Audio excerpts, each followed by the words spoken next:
Kol Shabbat, Hallelujah, Hallelujah,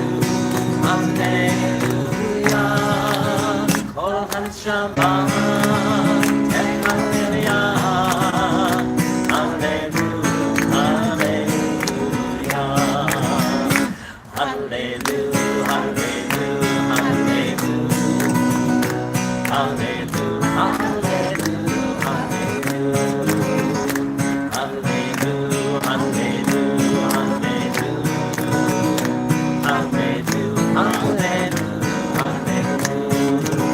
Kol Shabbat, Hallelujah, Hallelujah, Hallelujah. Kol Shabbat, Hallelujah, Hallelujah, Hallelujah. Shabbat Shalom, everyone, and Chag Sameach. Because it's not only Shabbat, but we are still in our celebration of Sukkot, which is a week-long holiday, a week-long festival. So Chol HaMoed, the first days and the last days are full Chag, full holiday, and the days in between, the intermediary days, are called Chol HaMoed, which means in the middle, intermediary. And so there's always going to be a Shabbat in the middle of this week-long celebration, and here we are. So Chag Sameach, and we are out here in our sukkah. Are we live?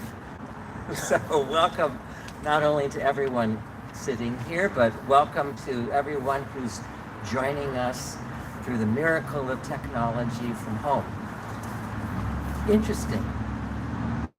Here we are out in the sukkah, away from the building, in this fragile hut that represents a return to nature, a desire to get away from technology, to get down to the basics and think about the most important things in our lives, because all those structures we build, all the technology, all the tchotchkes we own,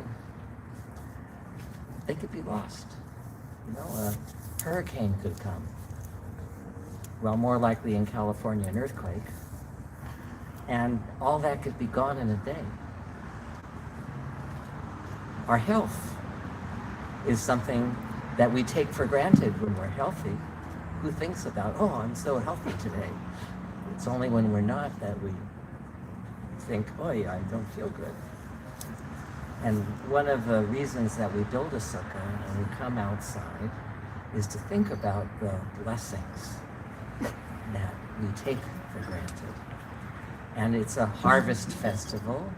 Oh, I started to talk about the irony that we're through the magic of technology out in the sukkah, live streaming. I don't know how strong the connection is, and I know it might be a little hard to hear because, well, it's hard to hear here with March Lane traffic. But we'll do our best, and we hope you can both hear and see. And it's so good that we can be together. And speaking of our health, I'm sure you've noticed I'm alone up here tonight because Lindy is sick and under the weather. She's home in bed, convalescing, and we pray for her good health. So, you will all have to sing twice as loud and twice as much spirit tonight to give me help because I'm here without her and we miss her, and I think she's home watching. So Lindy, everyone here sending you good wishes. So Sukkot is one of the 3 harvest festivals that are mentioned in the Torah. What are the other 2? What was the Shalosh Regilim, we call them. A regel is a leg. Because in ancient times, when we were commanded to go on a pilgrimage, you didn't get in your Tesla. You walked to Jerusalem to make an offering in the temple.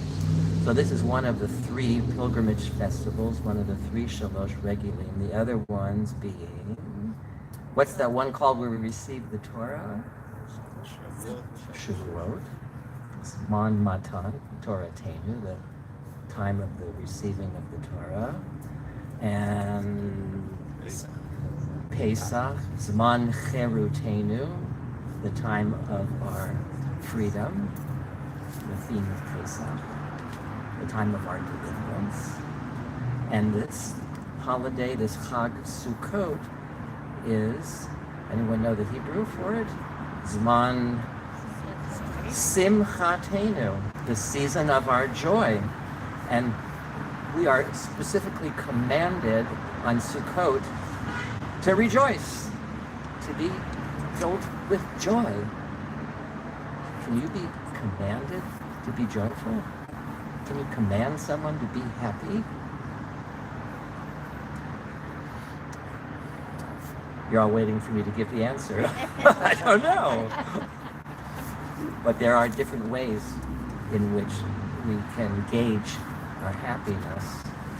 And I think, as I was saying before, being reminded of the simple blessings of life and coming out into nature and appreciating the wonder and the miracle of all of God's creation is something, when we pay attention, that gives us great joy. So that's the theme of this holiday. Some of you I know were with us on Sunday when we built and decorated the sukkah and had a picnic dinner. And I know some of you have built your own sukkah at home. So it's not the first time you're sitting in the sukkah. But if this is the first time, there's a blessing for sitting in the sukkah. It starts out like every other blessing. Ready? Baruch atah Adonai Eloheinu melech haolam asher kiddushanu b'mitzvotav v'tzivanu. And the final words are lashev basukkah. Blessed are you, eternal our God, who makes us holy through your commandments and commands us to dwell in the sukkah. And if it's your first time in the sukkah, for all the wonderful special times of the year and the wonderful special times in our lives, we say Shechianu. So let's sing.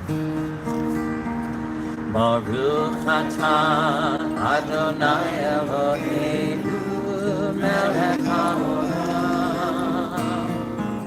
shehecheanu v'kimanu v'higianu b'zman hazeh.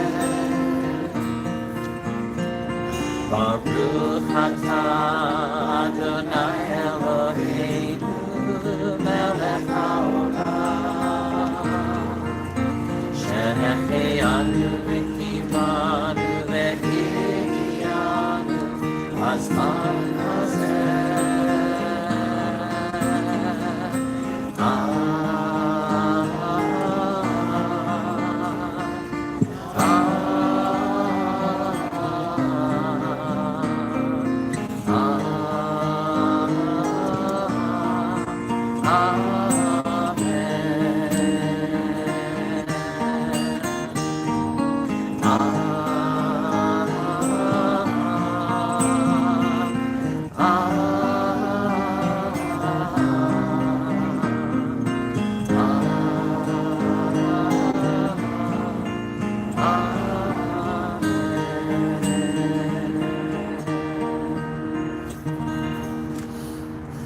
Our ancestors made offerings during the Shalosh Regilim because they were all specific moments in the agricultural cycle.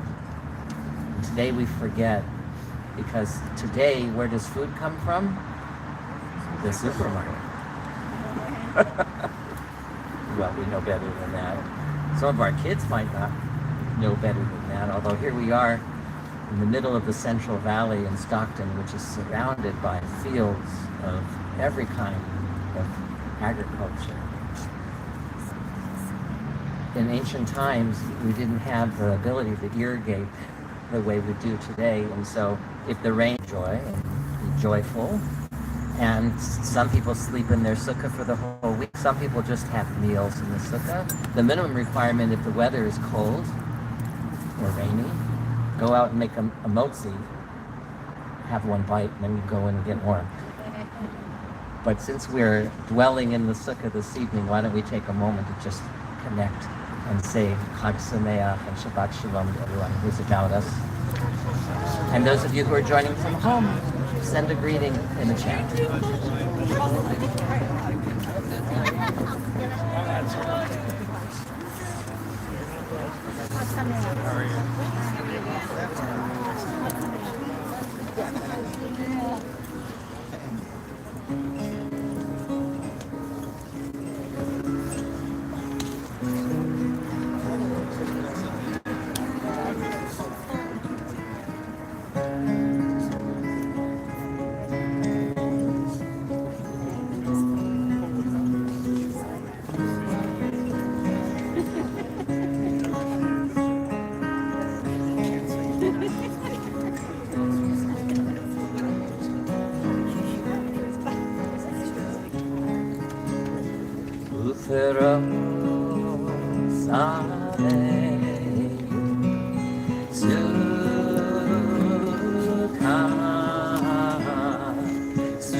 The words for this song are on page 1. It's at the top of the page, the second line of Hebrew in transliteration. Spread over us your sukkah, your tabernacle of peace. And these words don't necessarily refer to a literal sukkah, more metaphor that we always feel the protection of God's presence. Fros aleinu sukkat shlomecha. Uferos aleinu sukkat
Would you please take the honor of lighting our Shabbat candles?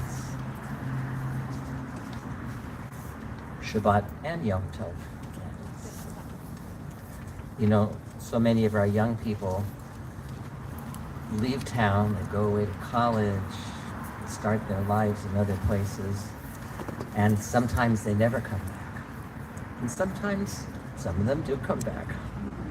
And we're so lucky to have them and all the talent and energy and presence that they bring. It's been so wonderful having Ari back throughout COVID, and last year Corinne came back. And she has been teaching in our school and singing in choir and being active with temple again. It's so great, and we are so lucky to have her once again with us. So grim.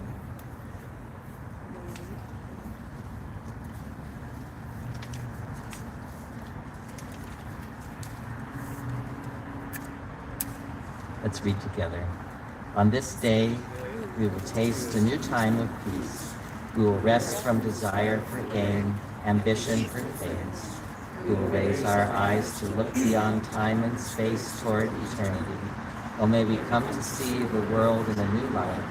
As it is written, let a new light shine upon Zion, and may it be our blessing.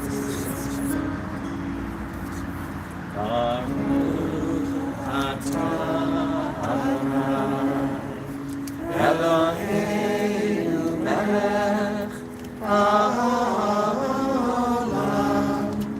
asher keshem b'mitzvotav v'tzivanu le'adlikneh shel Shabbat v'shel Yom Tov. Shabbat Shalom.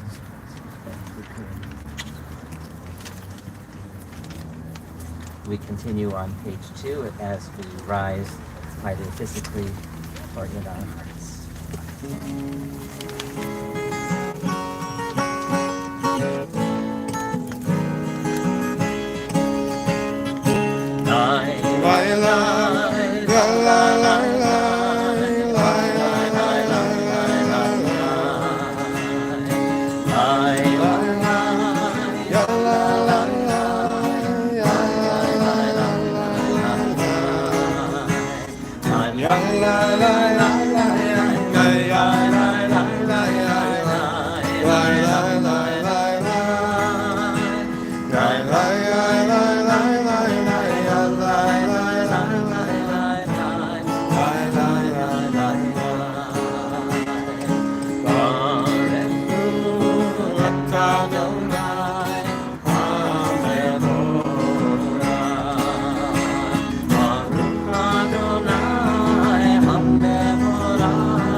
Together at the bottom of page 2. Love Adonai your God with every heartbeat, with every breath, with every conscious step. Keep in mind the words I command you today. Teach them to your children. Talk about them at home and at work, whether you are tired or you are rested. Let them guide the work of your hands. Keep them in the forefront of your vision. Do not leave them at the doorway of your house or outside your gate. They are reminders to do all my mitzvot so that you can be holy for God. I am Adonai, your God. The book of Leviticus portrays God as commanding, and I quote, "You shall dwell in booths for 7 days, that your generations may know that I made the children of Israel to dwell in booths when I brought them out of the land of Egypt." So this is straight from the Torah. And what's it referring to? A sukkah, perhaps. In fact, if you look at rabbinic commentary, there's a wide-ranging discussion over hundreds of years about what this really means. Because in other places, think about it, are the children of Israel depicted elsewhere as dwelling in booths in the 40 years of the Exodus?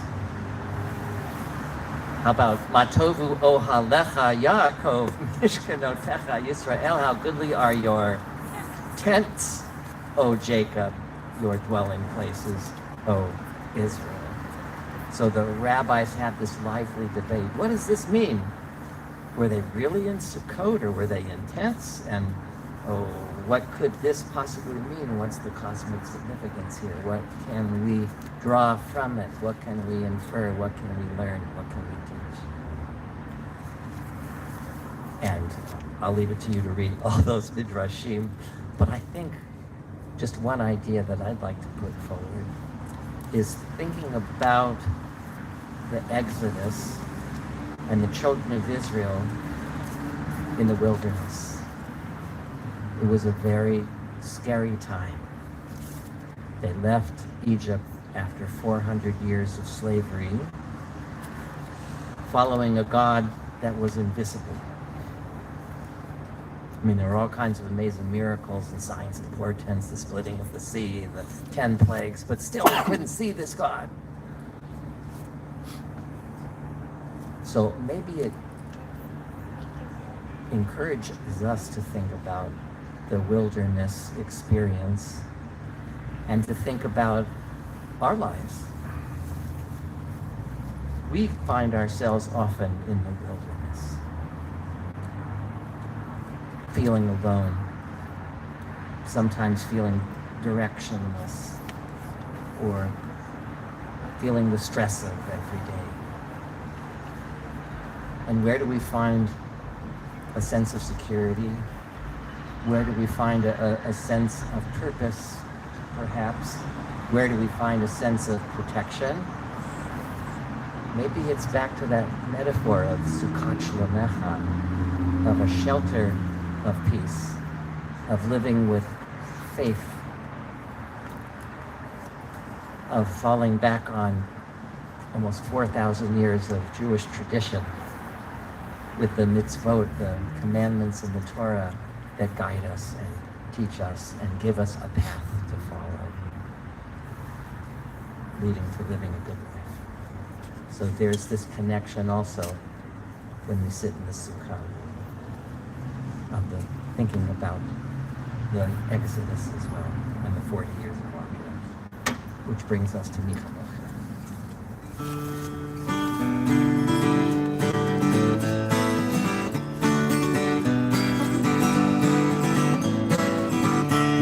Michamocha Varelim Adonai, Michamocha Nedarat Kodesh, Michamocha Varelim Adonai, Michamocha Nedarat Kodesh.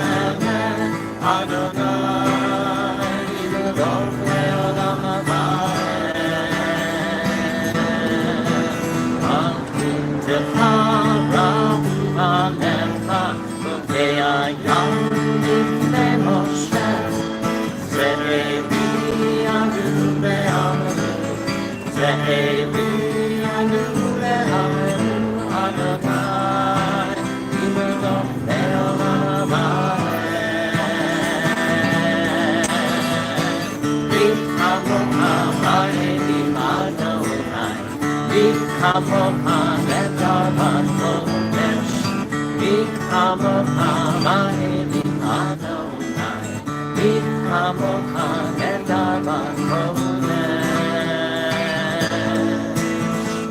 Torah tehilot, Oseh fe'elet, Torah tehilot, Oseh fe'elet, Adonai Eloheinu melech.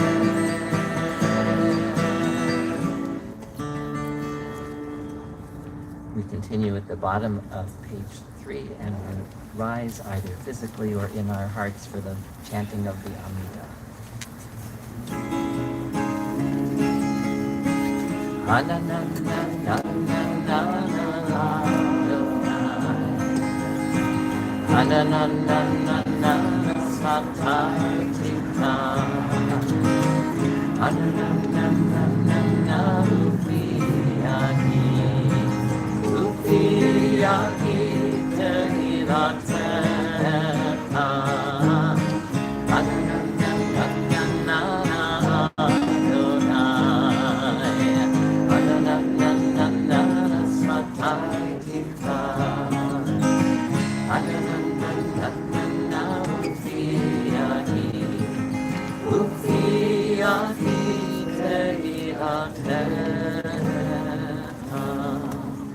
Baruch atah Adonai Eloheinu Elohei Avotenu ve'Imateinu Elohei Avraham Elohei Yitzchak Elohei Yaakov Elohei Tzadok Elohei Rivka Elohei Leah Elohei Rachel Ha'el Hagadol Ha'gibor V'Hanorah El Elyon Gomel Chasadim Tovim V'Konei Hakol V'Zocher Chastei Avot V'Imahot U'Mevi Geula Livnei V'Leihem V'Ma'an Shemo V'Ahava Melech Ozer U'Moshiach U'Magen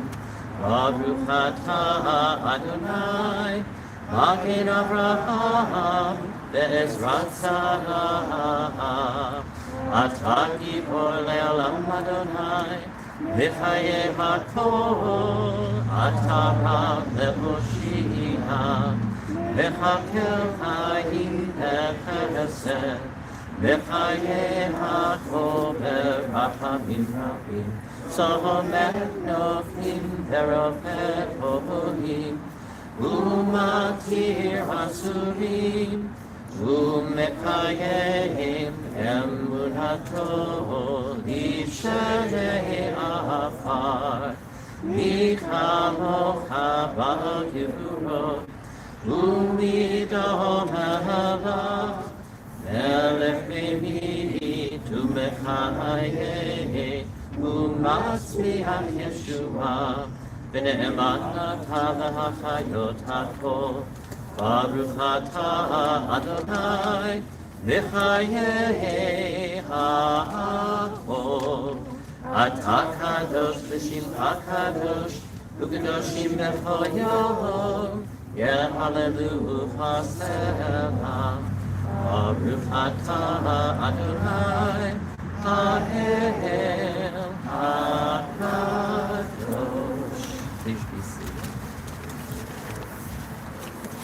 Eloheinu v'Elohei Avotenu v'Imotenu Ya'aleh v'Yavo v'Yizacher Zichronenu v'Zicharon Kol Amcha Beit Yisrael lefanecha l'tova l'chein l'chesed u'l'rachamim l'chayim u'shalom b'yom Chag HaSukkot hazeh Zochreinu Adonai Eloheinu Bo l'tova Amen Ufokdeinu Bo l'bracha V'hoshi'enu Bo l'chayim. Let's be together. Our God, God of our fathers and our mothers, be mindful of your people Israel on this festival of Sukkot, and renew in us love and compassion, goodness, life, and peace. This day, remember us for well-being. Amen. This day, bless us with your nearness. Amen. This day, help us to a fuller life.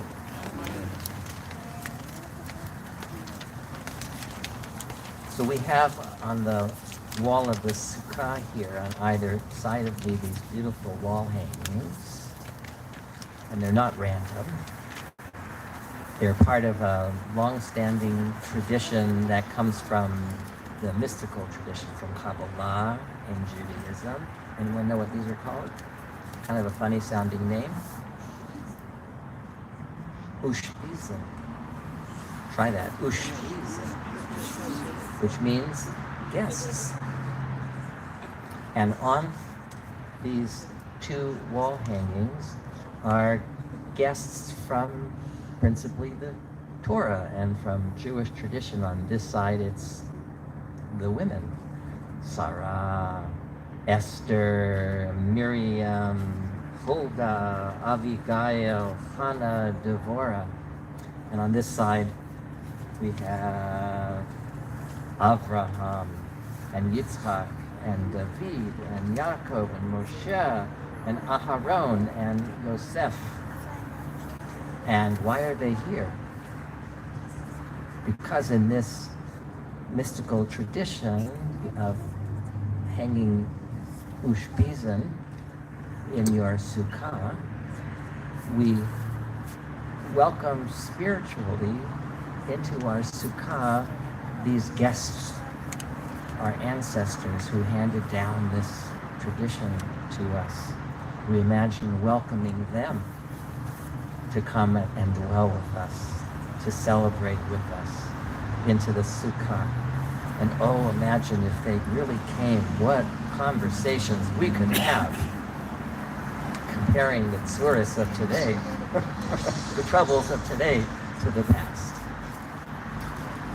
So as we take a few moments now for silent prayer and silent meditation, I want you to think about who you would like to invite into your sukkah. Doesn't have to be from this list up here. Could be someone from Jewish history or not even Jewish, someone interesting that you'd like to have a conversation with. Or maybe it's a family member who you miss. Just want to imagine that being with you and celebrating in the sukkah. So take a few quiet moments, maybe close your eyes and imagine who would you like to invite into your sukkah.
Haporei Sukkot Shalom, Shalom Aleinu ve'al kol amo Yisrael.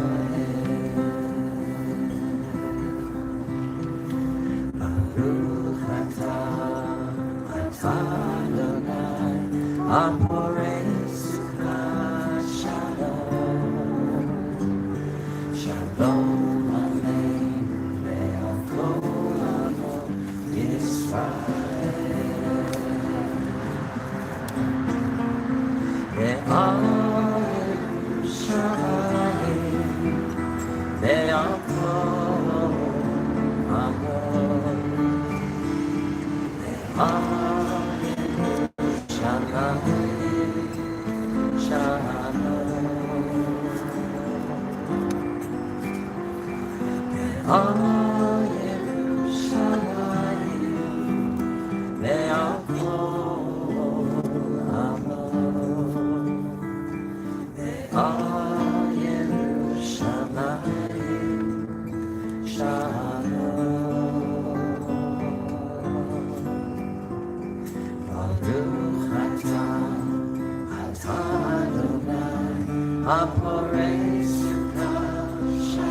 I hope you had an interesting conversation or a wonderful visit with someone.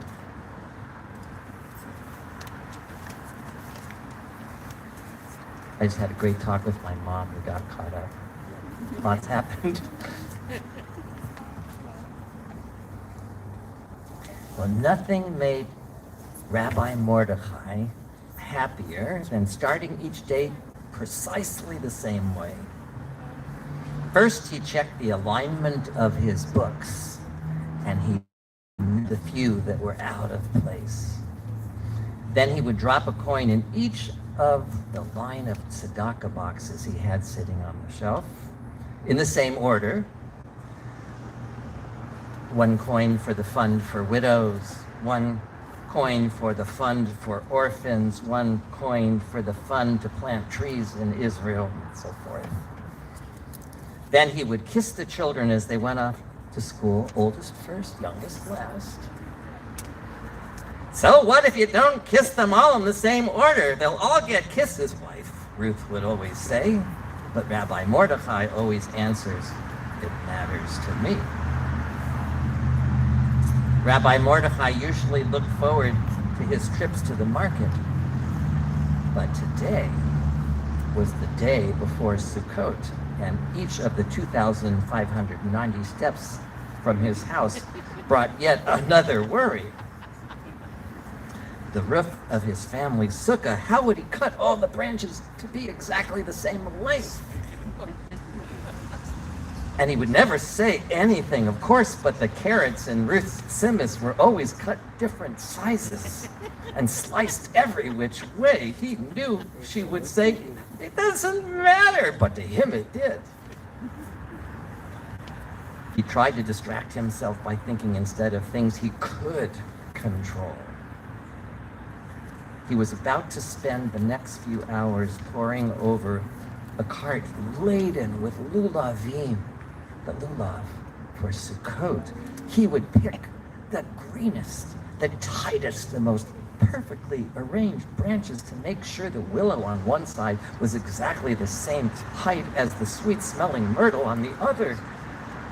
And the etrog he would choose. Ah, he murmured, dizzy with anticipation. Just so. Oh, just so. And then suddenly, a voice interrupted his earnest concentration on all these important matters. Oh, Rabbi Mordechai, I.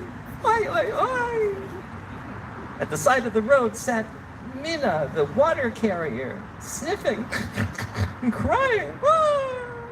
And by her side, her skinny horse lay in the mud with a broken down wagon it had been pulling. Oh, what will become of me without my poor horse? I made him work too hard. Now look, the poor thing. Rabbi Mordechai glanced back at the road ahead. Only 100 more steps to the marketplace. Oh, maybe 110. I'm sure everything will work out in the end, he said, trying to offer assurance to Nina. But how will my poor children ever survive? She wailed. How? Now we'll have nothing. How will I carry water to my customers? After thinking for a moment about this poor woman's predicament, Rabbi Mordechai knew what he had to do. Look, he told Mina, thrusting his coins into her apron pocket. I just found this money. Maybe God meant for you to buy a new horse with it. And he ran off before the surprised woman could thank him. When Rabbi Mordechai got home, empty-handed, no lulav, no etrog, his wife knew right away that something was amiss. So he told her about Mina, the water carrier, and her poor horse, and about giving her his holiday money. I know it was the right thing to do, but... And before he could say another word, Ruth chimed in, of course it was the right thing. So what if we don't have your own lulav and etrog this year? The poor horse and Mina? Rabbi Mordechai knew she was right, but he was so upset and so depressed. He went to his room to lie down and take a nap. There would be a big, gaping hole in his Sukkot celebration this year. He slept fitfully on and off all afternoon until Ruth came into the room and stood there staring at him. Mordechai, it bothers you, doesn't it, that you don't have an etrog and a lulav to bless? Mordechai merely grunted his agreement. I can see you won't feel better until you do. So get up and let's go. Let's go where? Mordechai said. Come on, she said, grabbing his arm. Mordechai was so confused. Where were they going? They didn't have any money to buy a lulav and an etrog. What, are we going to steal one? Out into the chilly night air, and down the road they went, until they came to the edge of a boggy pasture, and then to the broken down barn that stood outside of Mina's broken down little shack. At the door of the barn they saw a horse that came up to them as they approached. This must be the new horse Mina bought with the money I gave her, said Mordechai. As the horse nuzzled Ruth's hand, she said quietly,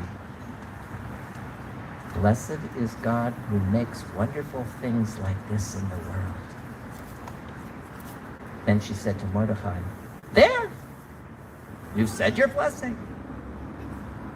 Wait a minute, said Mordechai. That's not right. Said, that's the blessing for seeing something special. That's not the blessing for the lulav and the etrog. So what? Said Ruth. holding out one of her misshapen carrot chunks for the horse to nibble on. A million other people may be blessing their lulavim this week to show that God is everywhere. But we are doing the same thing. The only reason this horse is standing here is because you gave tzedakah. You gave your money to make someone else's life better. If that doesn't show that God is everywhere, I don't know what does.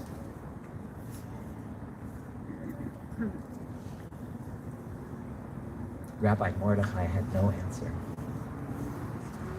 He was too busy counting all the times his wife had been right. That was 43 times just this week. Or was it 44? Oh, he thought grabbing Ruth's hand and squeezing it happily. What does it matter?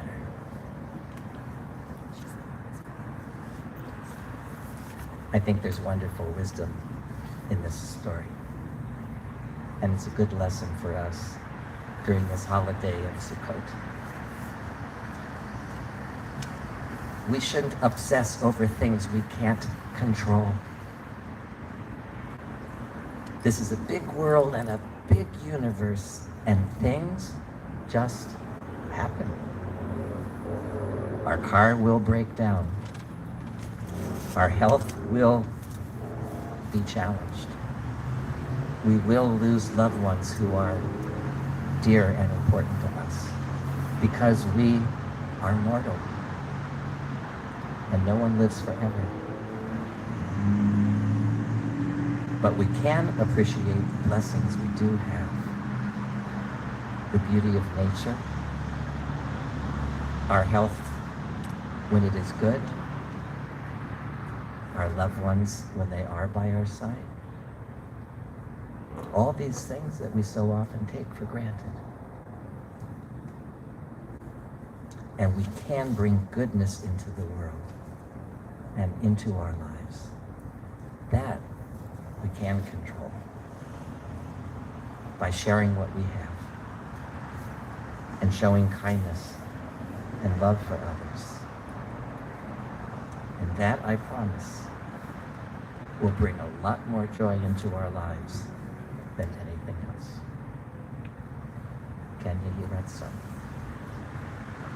Maybe that's what.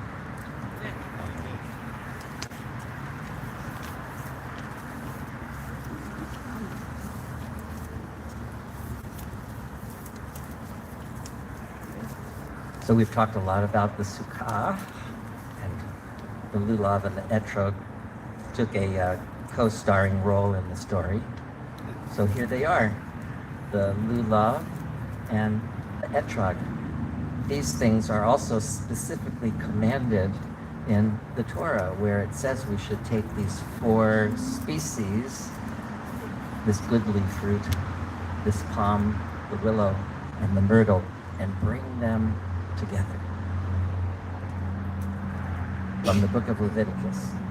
On the first day of the holiday, you shall take the product of goodly trees, etrog, branches of palm trees, the lulav, boughs of leafy trees, hadassim or myrtle, and willows of the brook, and you shall rejoice before Adonai, your God, 7 days.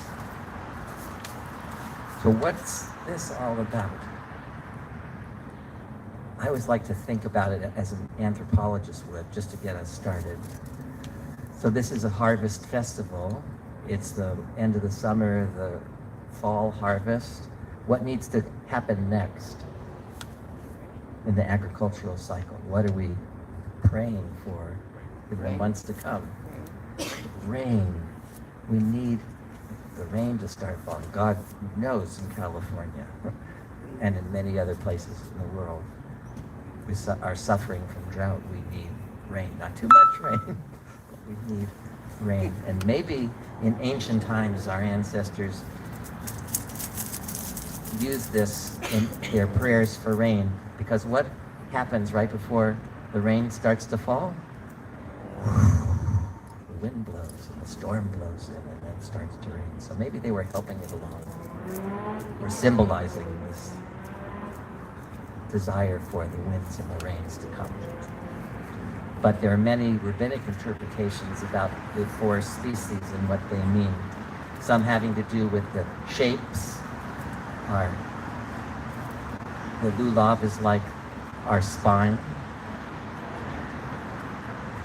Tzaddik Ketamar Yefrak, the righteous shall stand tall, shall sprout like the tamar, the palm.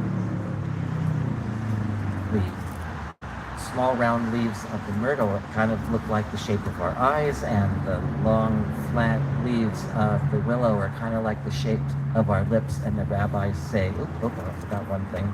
And the etrog, if this was an organ, Dr. Jacobs, what organ does that look like? No, good answer. Very jaundiced. Well, the rabbis imagined our heart. Today, when we think of the heart, we talk about the heart being the place of compassion, right? A compassionate, caring heart. The rabbis saw it as the source of our wisdom. And so thinking about the shapes and forms of all these things, we need to serve God with our whole being, our eyes, our mouths, our hearts, standing tall. And also one other interpretation points out the differences in all these species. So the lulav has no taste and no smell. It's like Jews who don't study Torah and don't do good deeds. The hadass has the myrtle, has, when it's fresh, a good smell but no taste. It's like people who do good deeds but don't study Torah. The arava is just the opposite, no taste. Oh, no, that one has neither. Right, I'm getting it mixed up. Right, because the palm frond does have a taste, because what grows on a palm tree? Dates, right? So no smell but a taste. The willow, no taste, no smell. So no Torah, no deeds. The etrog, good taste and a good smell. It doesn't really have a good taste. If you put enough sugar, it does. Those are like Jews who do good deeds and study the Torah. So we're not all the same. But we bring these four species together, and it reminds us of the unity of the Jewish people. And maybe extend that to the potential for the unity of all humankind. And what do we do with the lulav? Shake, shake, shake. We shake. The lulav, that is not our bodies. I'll do anything for that.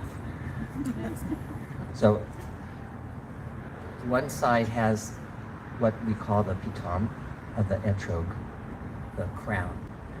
And first we have to turn it upside down, and then we recite the blessing, which begins like all the other blessings. Baruch atah Adonai Eloheinu melech haolam asher kiddushanu b'mitzvotav v'tzivanu al nitilat lulav. Blessed are you, eternal our God, who makes us holy through the commandments and commands us to shake, to lift up, or to shake the lulav. And then we turn the etrog right side up and facing east. I first shake it towards the east, but when you shake the lulav, you're supposed to actually shake it towards yourself. So you're bringing in towards yourself 3 times to the east, 3 times to the south, 3 times to the west, 3 times to the north, 3 times to the heavens, 3 times to the earth. Symbolizing, as we read in the story, that God is everywhere, or the potential for godliness. That's our job to spread throughout the world. at the end of the service, anyone who would like to shake the lulav will be invited to come forward. We have several of them, and everyone can fulfill the mitzvah.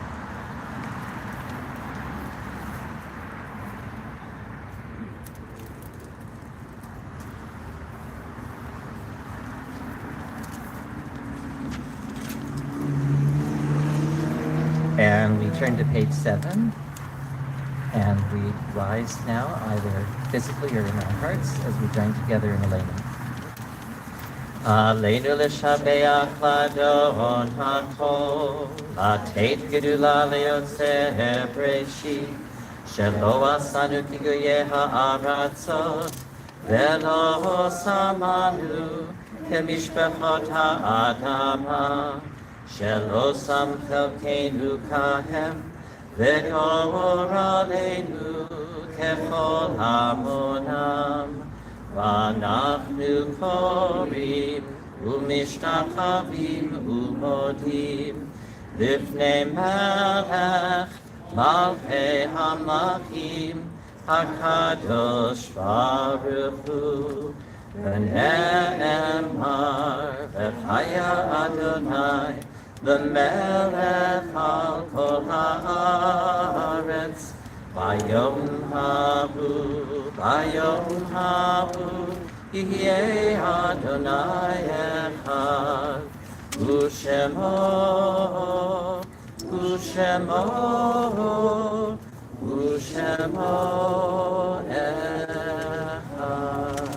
may be seated.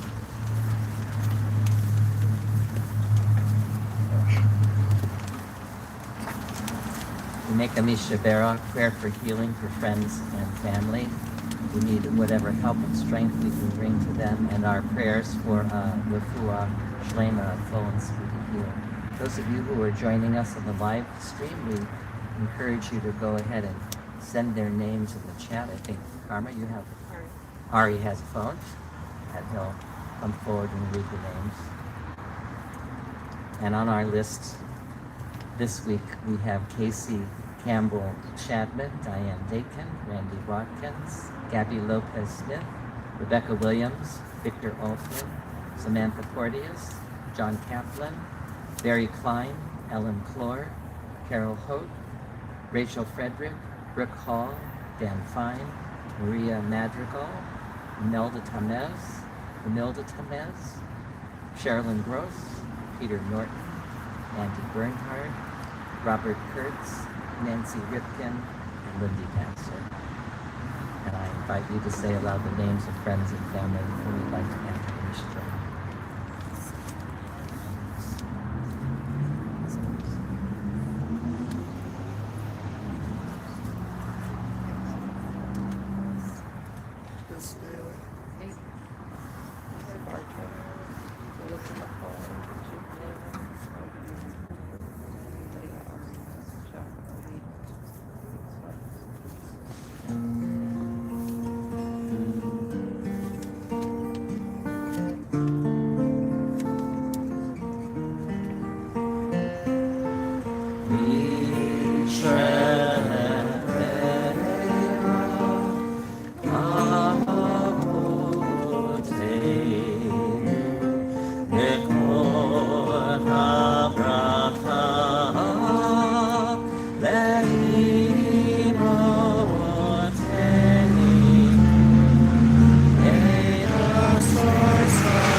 Bless those in need of healing with refuah.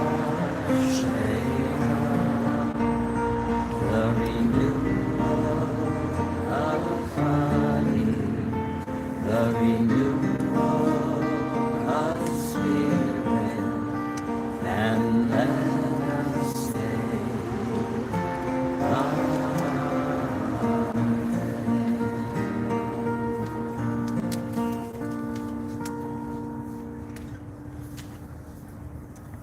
add to those names already mentioned: Cindy McClurg, Rebecca William. Oh, I'm doing this wrong. Lindy Passer says Amen and Yashiko. Cindy McClurg sends Lisa Rampola, Don Cordano, Diane Short, Margot Hanscam, and Chase Hogue. Pat Thompson, Lisa Campbell, and Judy Byer, Debbie Cohn, Sheila DeVore,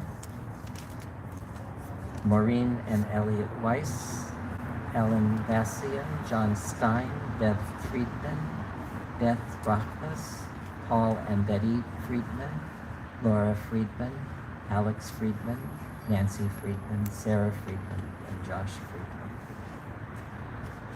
Jack Hoops, Jack Arbus, and Gordy Kogu. And we add to those names mentioned aloud those of us here and those of you at home who are in need for these same blessings of Refuat HaNefesh and Refuat HaGuf for healing of mind and body and spirit. Baruch atah Adonai Rofeh HaCholim. Blessed are you, O God, who heals the sick. And we join together in the bottom of page 8 in a prayer for our country and the state of Israel. Guardian of life and liberty, grant blessings to our country. Grant our leaders patience and wisdom. May our homes be safe from affliction and strife, and may we never be lazy in the work of peace. Eternal God, grant blessings to the state of Israel. Protect your people, shelter them with peace, and grant them deliverance from the violence that surrounds them. May they live in harmony with one another and with their neighbors. May the bonds of faith and faith that unite the Jews of all lands be a source of strength and blessing to each of us and to all the world. And let us say,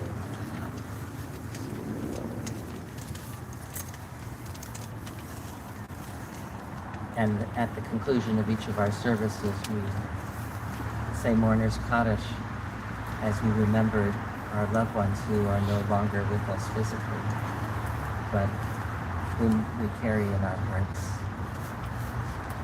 Those of you who are joining us from home, please feel welcome to send in the chat the names of loved ones who are remembering those who have died in this past year. Or if you have a yort site and you think we don't have the name. This week, these are the names of loved ones, family members, and past members of our congregation that have a yort site, the anniversary of their death sometime in the week ahead. We remember with love Art Samuels, Rachel Wohl, Susan Fairbrook, Stephen Friedman, Celia Marchik, Herman Brownstein, Peggy Brownstein, Eugene Weisberg, Sally Kaiser, Leo Goldberg, Herta Rosenthal, Harold Peer, Charles Price II, William Sherman, Ruth Spanner, Marvin Cantor, Mayor Feinstein, Lena Katz, Rose Zeff, Bonnie Holland, Violet Moore, Ross Jones, Bess Millett, Harvey Goodman, Armand Hazan, Sidney Seltzer, and Kathy Lichty Heisler.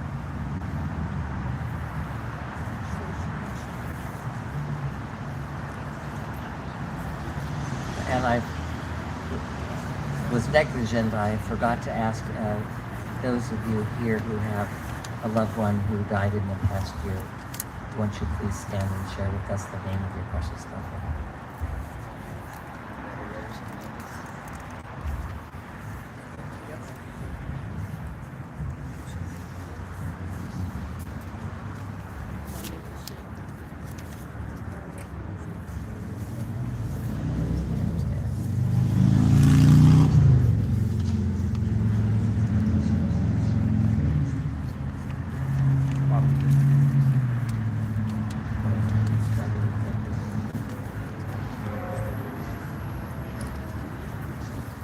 And we remember Beverly Roth, John Byer, Philip and Brooke Blair, and Peter Nicolitz, Eric Friedman, Joey Robinow, and Aaliyah Deshay. Zichronam Livracha. May the memory of all these precious loved ones be for a never-ending blessing and source of strength. And we remember the 6 billion as well, who died in the Holocaust, so many leaving no one to remember them. We take all these souls into our hearts, along with our own loved ones who have died, as we rise now, either physically or in our hearts, and on page 9, join together in mourner's conversation. Yitgadah v'yitgadah shemei Rabbah, v'yalmad divrach erutei v'yamlich malchutei, v'chayachon v'yomechon, v'chayei l'chol beit Yisrael, v'hagalah v'zman kariv v'imru amen. Yehi shemei Rabbah v'barach v'olam u'amei omaya. Yitbarach v'yishtabach v'yitpahar v'yitramah v'yitnaseh. V'yitadar v'yitaleh v'yitalal shemei l'kedusha b'rechu. Le'elam min kol birchata v'shirata. Tushbachata v'nechemata. V'amiram v'yalmah v'imru amen. Yehi shama Rabbah min shemaya. V'chayim aleinu v'al kol Yisrael v'imru amen.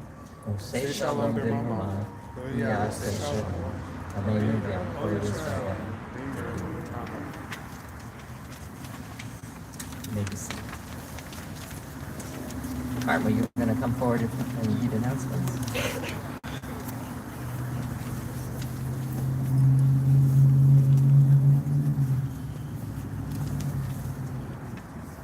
Shabbat Shalom, Chag Sameach. So, please know that we value and encourage those who are able to join us in person for Shabbat services. And we have absolutely no intention of what I'm about to say. We have no intention of making it a regular thing. But a series of circumstances required us to make a really difficult decision. Shabbat services next week will be online only. We will not have Shabbat services in person next week. So please join us for Shabbat from home on our YouTube channel at 7:30. Classes for the kids resume this Sunday, and we hope to see all of our students, our TK through 12th graders, here at 9 o'clock this Sunday and at 10 o'clock. So we hope the whole congregation will come out to celebrate Simchat Torah, the last of the fall holidays. We are going to have special guests teaching us lessons from Torah. If I could wink, I'd be doing like a wink wink. Yeah. The love of the Lord. A little bit, I think, probably. Relatives from the past. We're going to sing, we're going to dance, we're going to change our Torah covers from their holiday whites into their beautiful, everyday, colorful covers, and we're going to read the end of the Torah and the beginning of the Torah, as is our custom on Simchat Torah. It's a great, joyful, beautiful, energetic celebration. So please come in person this Sunday, 10 o'clock for adults, kids, students at 9 o'clock, and celebrate the joy of Torah with us. We want to give a shout out and a happy birthday to Paul Cervelli, to Susan Shaw, so to Tara Spagnola, to Steve Jacobs, to Erica Neustadt, to Seth Glasdorf, and to Matt Lindner. Both of our boys have birthdays this week. And Amanda Glasdorf. Oh, and Amanda Glasdorf. My apologies, Amanda. And those are all our announcements for tonight. So Shabbat Shalom, Chag Sameach.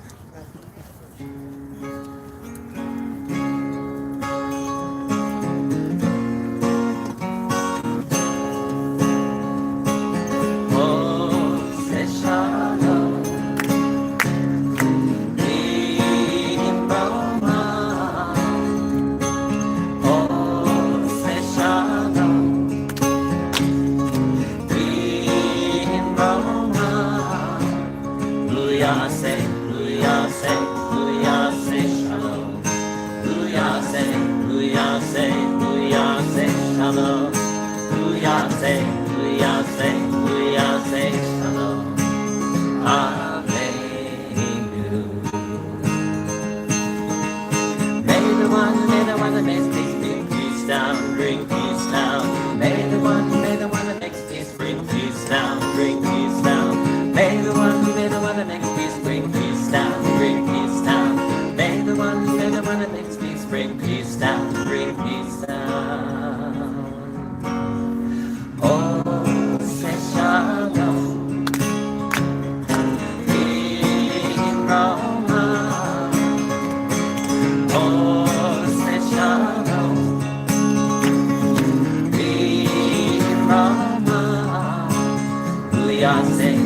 Kuyase, Kuyase, Shalom.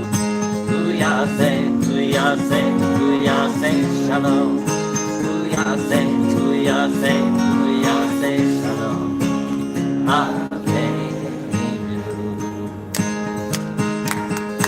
May the one that makes peace bring peace down, bring peace down. May the one that makes peace bring peace down, bring peace down. May the one that makes peace bring peace down, bring peace down. May the one that makes peace bring peace down, bring. One more time.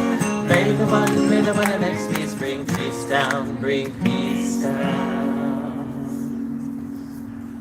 And let's join together. Why don't we stand as we join in a Shabbat Kiddush? Baruch atah Adonai Eloheinu melech haolam borei peri hakafeh. Amen.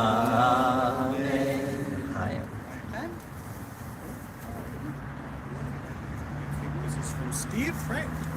Oh, thank you, Steve Schermerhorn. Beautiful. Wow. And thank you to Ari for being extra helpful this evening. Like Vanna White. I've been known to be the fan of weather. Baruch atah Adonai Eloheinu melech haolam hamotzi lechem min haaretz. Amen. We say Shabbat Shalom to everyone who's joining us online. Chag Shalosh. Shabbat Shalom and Chag Sameach and Shabbat Shalom to everyone here. We invite you to join us for Oneg, and if anyone would like to shake lulav, come forward.